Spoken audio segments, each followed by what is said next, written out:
Greetings, good people. What's up? What's happening? My name is Dr. Clarence, and welcome back to TV7 Live, where we're going to give you all the hottest and top trending topics, broadcasting live and direct from Zimbabwe, Africa. Now, what is happening in Zimbabwe? We're seeing a whole lot of things are going on today. We see this one here.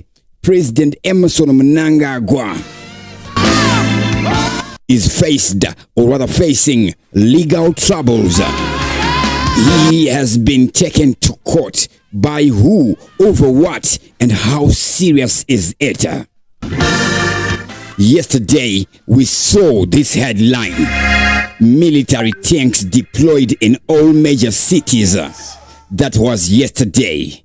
Now what happened then, and all we're seeing happening now, all that we're seeing happening now, what is about to happen? Then we see Zimbabwe Foreign Affairs Minister Facde Shava. Facde Shava is representing Zimbabwe in the United Nations, in the United States, for the United Nations General Assembly. Remember, following the coup, Zimbabwe's foreign ministry had the servitude of S.B. Moyo. Remember the guy who was holding the microphone on the Dati coup, the coup d'etat that happened in the year 2017. Now we see President E.D. skip. Here's a United Nations meeting, and then we see Facde Shava going there to represent him. Obviously, the Minister of Foreign Affairs is the one who will be going there to represent the president there. So, security concerns have been cited as the reason why Mnangagwa did not travel to the United States. This comes following a helicopter that was supposed to ferry him from Masvingo crashed just after take-off.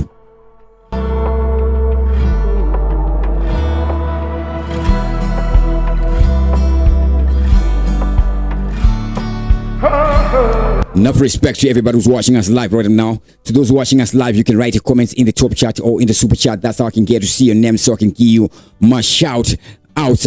Enough respect there. Now let's get in deeper with the President E.D. court case. What is about to happen there?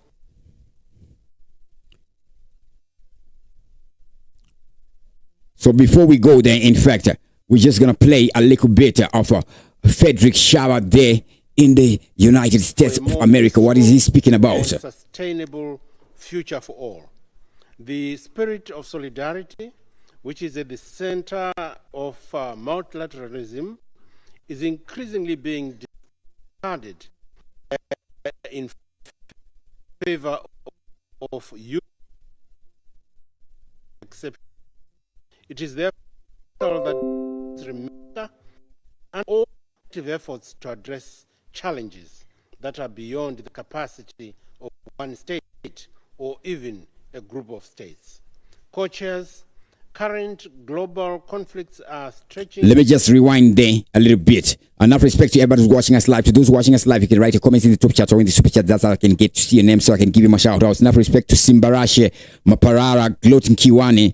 Enough respect says this is a futile attempt to find some form of solace in what we know has no consequences. Mnangagwa is untouchable. Why waste our time, energy, and resources? Vito says, I'm watching from Cape Town.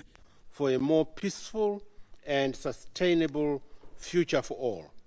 The spirit of solidarity, which is at the center of multilateralism, is increasingly being discarded in favor of unilateralism and exceptionalism. It is therefore critical that the United Nations remains an anchor that underpins all our collective efforts to address challenges that are beyond the capacity of one state or even a group of states. Co-chairs, current global conflicts are stretching our multilateral systems to its limit, with the real possibility of implosion. We have to address the pervasive historical imbalances that continue to shape our international system, from the legacies of colonialism and slavery to the unjust global financial system and outdated peace and security architecture. The Pact for the Future, the Declaration on Future... So Frederick Shava is not really a political guy, rather he's more of a professional guy. However, this speech, it sounds like he is reading it. It was prepared for him. That is my own assumption there. Historical imbalances that continue to shape our international system, from the legacies of colonialism and slavery to the unjust global financial system and outdated peace and security architecture.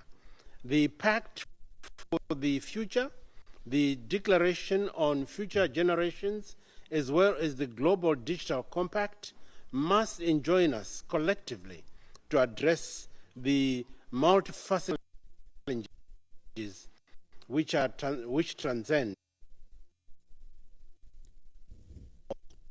All right, so we're hearing that is Frederick Shava there speaking from the United Nations General Assembly. So there's nothing controversial in his speech. So obviously, nothing interesting in there. We like controversy and drama. So we're seeing this happening there. Now, President ED, High Court to hear case against Mnangagwa over failure to combat torture. Now, how serious is this? Is this gonna be a first one that we're seeing here? Will he be attending the court? Will he be showing up in court? Remember, President ED, among other things, the fact that he is also an animal, a crocodile. President ED is also a lawyer. Now, Mnangagwa is standing trial in court over his government's reluctance to enact legislation aimed at preventing, prohibiting and combating torture, which is prevalent in the country. The trial is scheduled to commence on Monday, 23 September, 10 a.m. at Harare High Court, where President Emmerson Mnangagwa is being sued by prominent human rights lawyer Obey Shava of Shava Law Chambers, who is a victim of torture.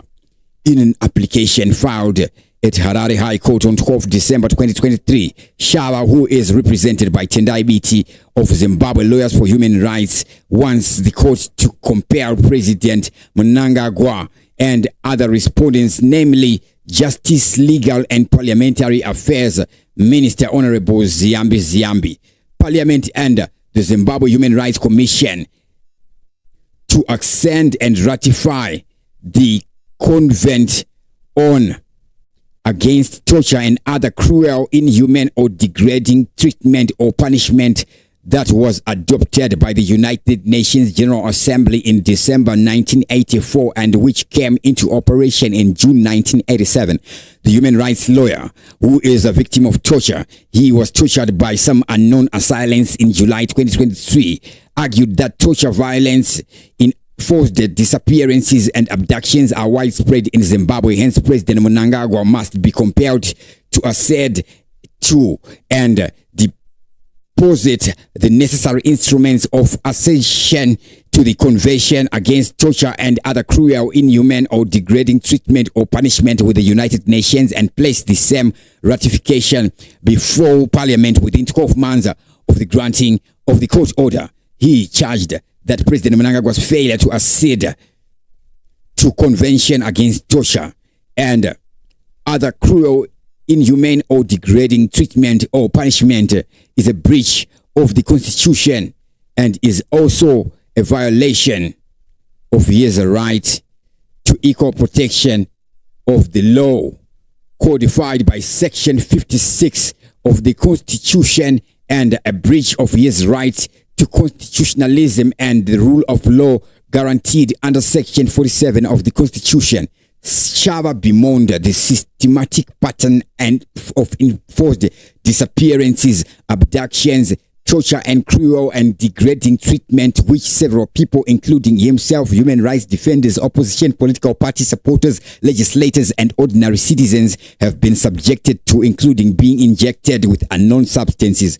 He argued that the cases of torture are never investigated and no one is prosecuted for committing such heinous crimes. The Constitution, Shava argued, protects first-generation rights such as the right to life, liberty, fair trial, human dignity, and the right not to be subjected to torture, cruel, or degrading treatment, and that torture is implicitly prohibited under Section 48 of the Constitution, which provides for the right to life, also under Section 51, which protects the right to human dignity. The human rights lawyer argued that despite the existence of progressive constitutional provisions on torture, personal liberty, fair trial and legal representation, human conditions of detention and human dignity, the same have not been incorporated into subsidiary legislation and are not being enforced into practice. Shava, who stated that there is a culture of impunity which has left hundreds of people without legal recourse, said it was regrettable that Zimbabwe has not ratified International Convention for the Protection of Persons from Enforced Disappearances, the Convention Against Torture and Other Cruel, Inhuman or Degrading Treatment or Punishment of Optional Protocol to the International Covenant on Capital and Political Rights of the Rome Statute, which would criminalize enforced disappearances and torture and provide means to seek redress internationally. He said the respondents cited in his application, who are Honorable Ziyambi, President Emerson Mnangagwa, Parliament, and Zimbabwe Lawyers for Human Rights, are bound by customary international law, which is part of international law of Zimbabwe, to take measures to ensure the enactment of the law criminalizing torture, and stated that there is no reason why Honorable Ziyambi and President Mnangagwa should fail to accede the convention. So what we are finding out here, there isn't a really much impactful, peaceful and sustainable. There isn't really much impactful content or substance in this release about this court order that is made concerning torture. It is not direct, it is blunt, so it doesn't have an issue that would drag serious attention. It's more like a rough draft. Then we don't see anywhere where BT is mentioned here. We see the notice of, or rather the presentation of the court action, there being rather a court order. So there is no information on any sit down or court sit down happening there. But rather it would be catchy to say that Mnangagwa is going to appear before a court. Yes, about to happen. What is the worst or the best that could happen? What could happen here? We go to this post we see made by Simba Chikanza from Zim I. Here, what does him say?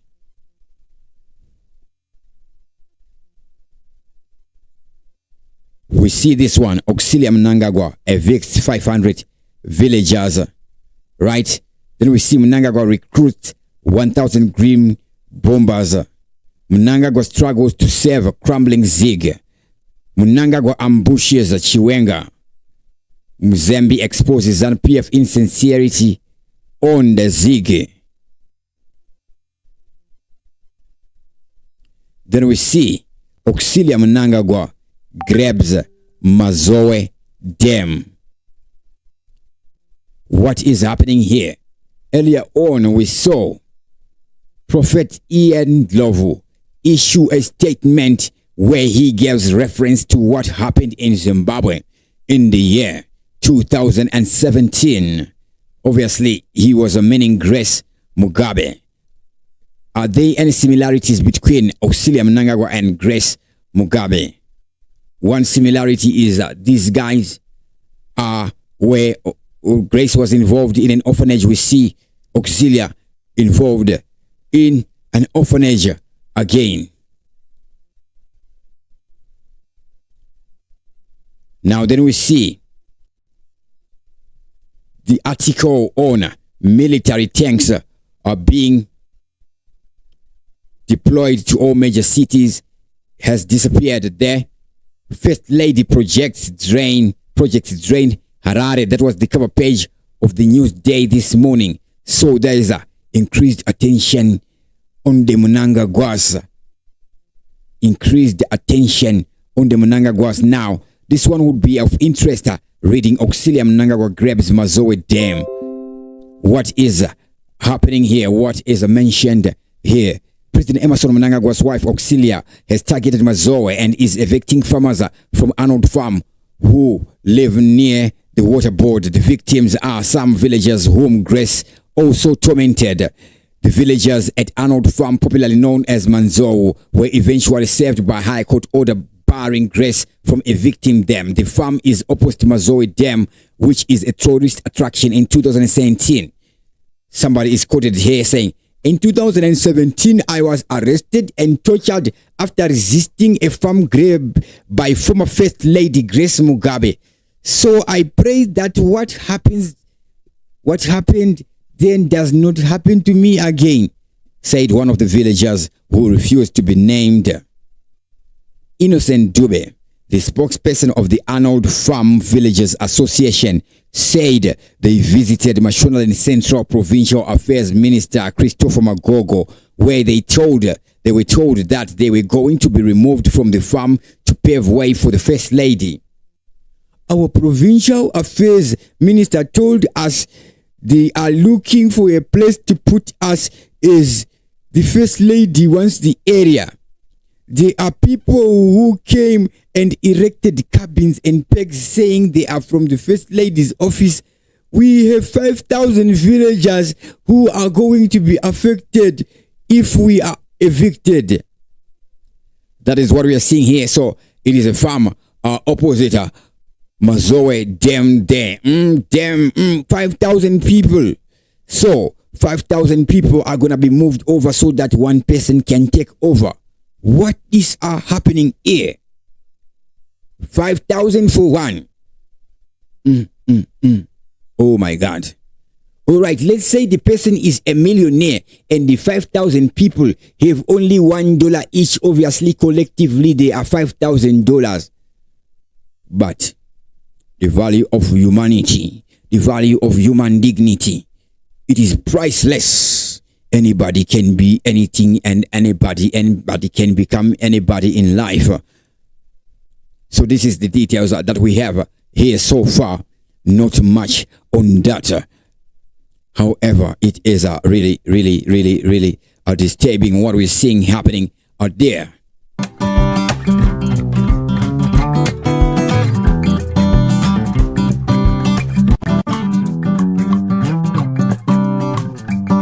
Now, Perspective Vito says, "I'm watching a day from Cape Town." Now, today we see one of the guys, them who I love to see speak. We're talking about none other than Sabuku Temba Mliskwa. He is one of the guys when he speaks. It's interesting. It's either entertaining, either informing, or something is there. A big up to Francis Muchemwa watching from Malawi. How he is over there in Malawi there. Now let's check out Temba Mliskwa there. The law is the law. I'm glad that what I'm saying. was followed, and no one is above the law. I think it's important for everybody to know that even the children of politicians must know that they're subject. So Themba Mliswa's daughter was arrested, something to do with drugs. Something to do with drugs. Now let's check out the father as him speak to the camera there. What does Themba Mliswa say? Here we're seeing him with his daughter. When the daughter is arrested, he says, okay, let's face the consequences. Now we're seeing her. The law is the law. I'm glad that the due process was followed. He says, the law is the law. I'm glad that the due process was followed. No one is above the law. I think it's important for everybody to know that even the children of politicians must know that they're subject to the law if they've gone wrong. Then he goes, no one is higher than the law. Even children of politicians must know. I'm glad that the verdict was not guilty. But what's important again is that I hope Mdiwa learns that you've got to associate. So the verdict was not guilty. So what happens here is Mdiwa should learn not to associate with sectors of peer pressure. To the right people, you've got to do the right thing, and hope this is a lesson to her. I've no doubt that she will certainly reflect, introspect, and I think choose a better path for herself. As children, they must know that you worry the parents. There's no parent who wants to go through this, to be honest with you. And I hope that you realize that Mtoriro Guka is just not for you. Drugs, substance abuse is not right. And do the right. And now the drug is Mtoriro Guka. Then we see Themba Mliswa mention it. What does he say about it? Mtoriro Guka is just not for you. Drugs, substance abuse is not right. And hang around with the right people. We have a task to fight it. And I still urge the government to come up with sterner rules so that no one indulges in these things. I think our laws are a bit weak. We need to come up with real punitive laws so that these children and whoever is indulging, but it must not only be those who indulge, but those who supply too. So I think that is important. Whoever is supplying what... On that case, in Zimbabwe, there is no effort to curb substance trafficking, drug trafficking, and drug abuse. There is no effort. What we are seeing is the government is pumping out money the same way they pumped out money when they gave Mike Chimombe and Moses Mpofu money. All the projects that they are doing, they are very useless and they don't bear any fruits. You don't fight for a cause using jingles. Measure is there from the law's perspective, and those who indulge, what is it as well? So Mdiwa is here. She remains my daughter, and I'll exercise tough love to her. She's on course. And then he goes, Mdiwa is here. She remains my daughter, and I'll exercise tough love. Now those are tough words. Okay. Maybe he's saying that from a political perspective. But the moment one says she remains my daughter, maybe I'm okay. I haven't thought of anything. She remains my daughter. Tough love. Okay. So some of the things are people in recovery, what they need is social support systems and acceptance, not castigation. It never works. Talking from a clinical perspective, it never works. And she's back at school, so she has refocused, and I think. So we're seeing here Themba Mliswa is calm here and very supportive, and then we can see a smile there from the daughter there. Obviously, in communities that we stay, obviously Themba Mliswa has friends. So where he should be buying, his daughter, whatever she wants. Some friend may be targeting a little beer from that money. So they'll tell it, no, be tough, be tough. Don't, now they will be calling it spoiling your kid. Don't spoil your kid. A parent is there. Of course, not to turn their child into a spoiled brat, but to spoil them with the spoils of life. And drugs is not a spoils of life. It's important that she becomes a model and she advocates. You see, even being seen around it, she must go out there, advocate for anti-drug substance abuse. Now we're seeing him talking on something that is sounding like setting a path. When you're a politician and you have children, sometimes you forget that your children are humans too. They have to develop and to become people of their own. And if they have no direction, or maybe they haven't disclosed, you have to be engaged as a parent strategically. Children will be children, right? So sometimes when parents are speaking to children, just because it's the parent who is speaking, the child will not view it positively. They will see it as kunetswa, right? It is normal. So there are various approaches that can be made in Zimbabwe, especially from a community I come. It is basically a dysfunctional community which I come from here in Chitungwiza Zengeza. Recently, after the elimination, we have been joined together with one of the oldest suburbs here, St. Mary's there. So basically, from St. Mary's, we pass through waterfalls, then we get to the Mbare flats.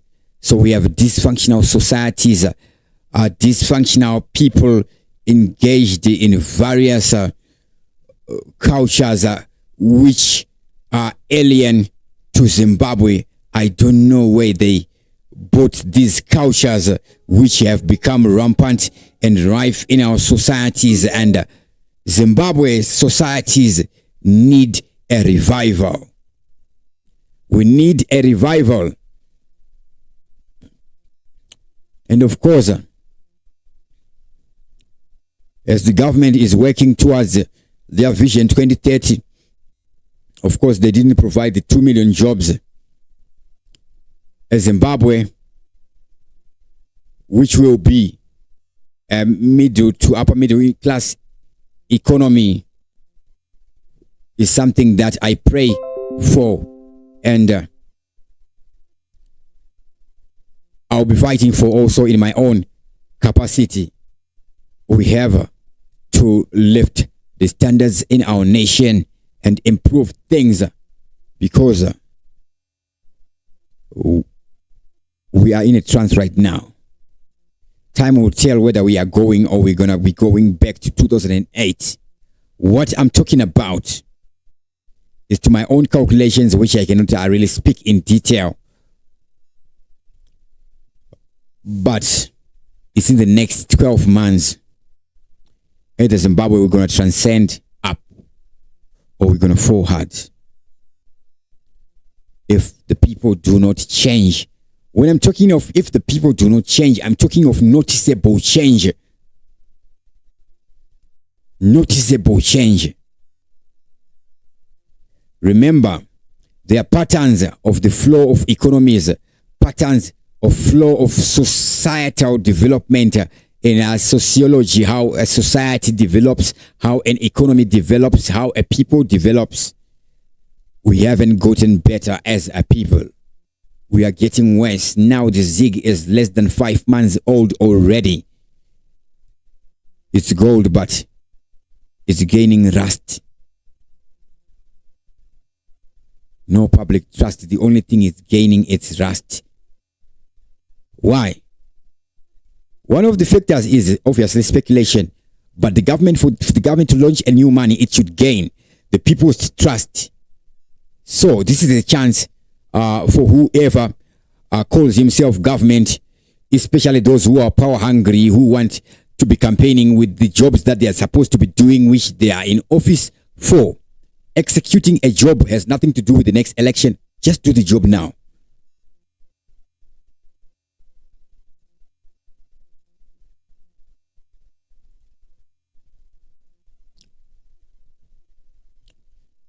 a lot of criminal syndicates, a lot of gangsterism is now happening in Zimbabwe. So in Zimbabwe, we do not have so many empowered journalists who can be investigating these things here.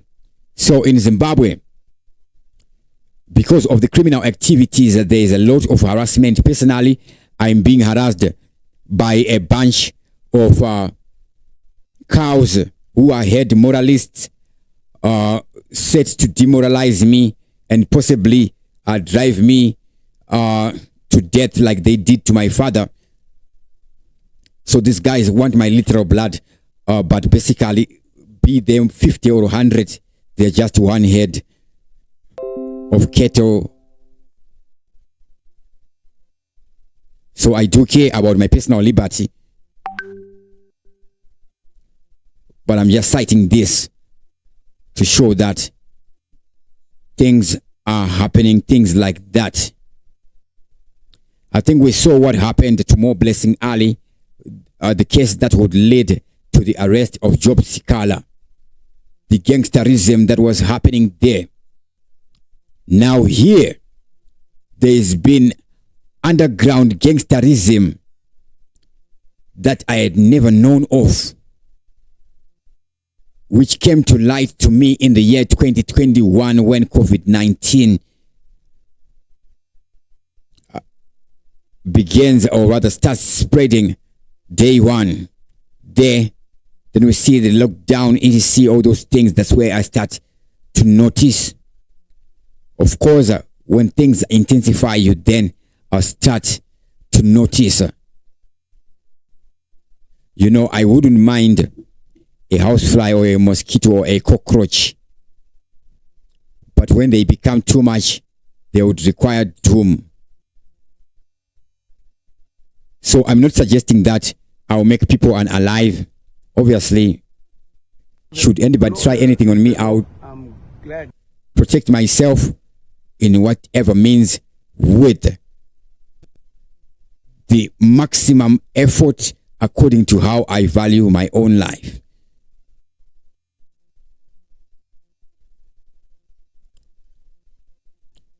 Obviously, this may be just a statement, but I just don't say things which I don't mean.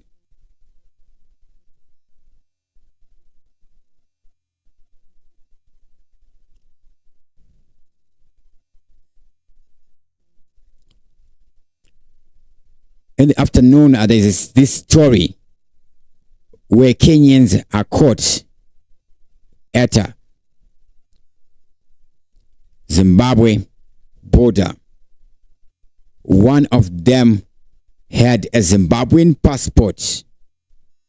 So suspicion is raised when the guy fails to speak in Shona, or rather to respond to a Shona question. Then it's discovered that the passport is an original, but the original passport is a fake one or is illegitimate. How do you classify this one? Then the Kenyan would say that he paid $1,500 for the passport. Now imagine the loopholes. A document that can be used as an identity document in Zimbabwe is just issued to people who are not in this jurisdiction. Now they may get those documents and get tenders from the government, and they can just get away with millions and millions. Where do we find them? So loose systems in the passport offices. Still, those guys are inefficient. Their pests, those things are still very, very expensive. Anybody with common sense knows that they are expensive, and that price for it not to be classified by me as cruel and inhuman, that exorbitant price has to be justified. It is unrealistic, it is cruel, and it is failure. Those are no go na chete wa common government. Charge is. So I am not sad, I'm not angry. This is a true thing, and I'm presenting it with a tone. It stares. Big up to Remy Pipe, big up Spencer Kawai says hello. How are you feeling right now? Of course, when you are being watched, consistently watched, that on its own is traumatizing. EDC, I'm just getting over so I can forget about the existence of this. Now they be banging and making noises and sending their spoiled children to be making noises so that I just take notice of them. But I ain't got no time for that. All time I got is to read, to research, and learn more things. But these people, some of these people, I don't know where they get their philosophies or whatever practices they practice in their occult culture and stalking behavior 24/7.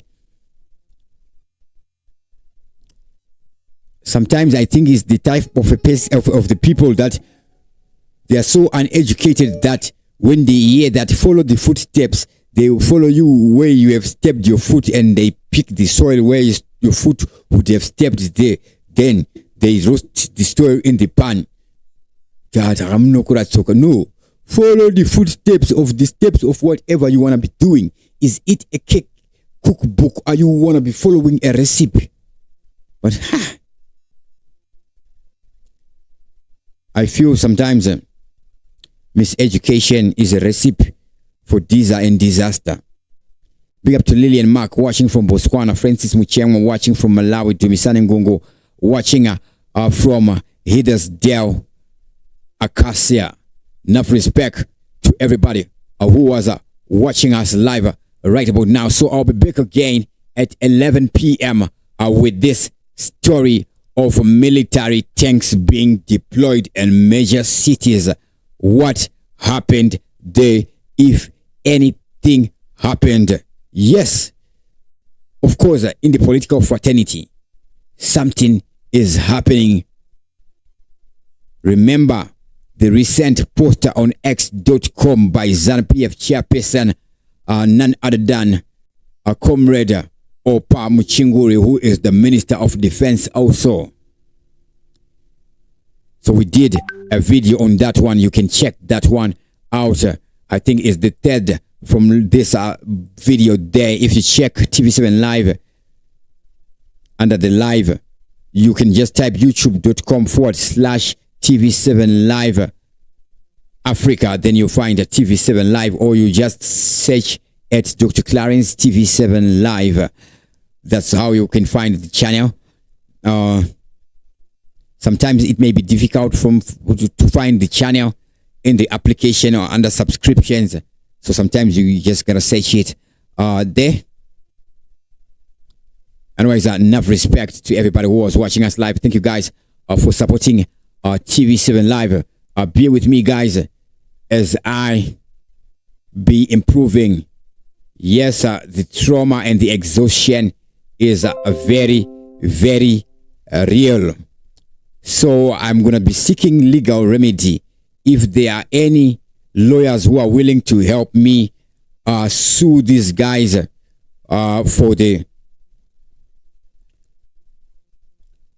most damaging damage that can be done to a human being, killing their spirit, destroying their spirit and creative ability. So if they send anybody who's willing to help me with the paperwork on that, that will be welcome. So I'm just gonna put my number on the screen there. So in my house, I do not even have the freedom to just cook a meal because these entitled whatever they are up my bottom, up my behind, day out, day in. So imagine I work in the nights, try to shift into the afternoons, still take, because they want to take everything. I'll be working. But all I have, all my treasures are stored in heavenly places. All I have is intellectual property. Some will be stalking to steal my ideas before I even release them. Some will be out there to finish my lyrics before I even lay them. That is a quote from Eminem's song, I'm Not Afraid to Take a Stand. So all those things there. So in the ghetto, we see a lot of things. So this is not from one side. We have manipulators in many sectors. Some will be wanting to manipulate me into something. They can ask me nicely and I can say no nicely, or if I can assist nicely. However, I have to sakura my ndima. So there's an explosion sound there coming from the back there. I don't know what is happening. But that sound there just shook me. I can actually speculate what exploded there. But anyways, let me not go there.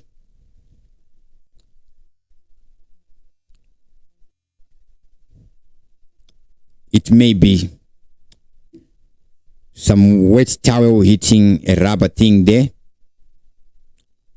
Anyways, enough respect everybody who is watching us live right now, who was watching us live, guys. Thank you for your support and keep supporting our TV7 Live, because it's you who make us larger and great.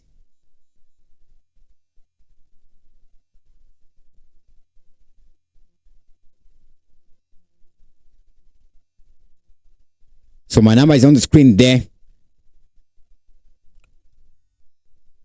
Anybody who's willing to help me with the procedural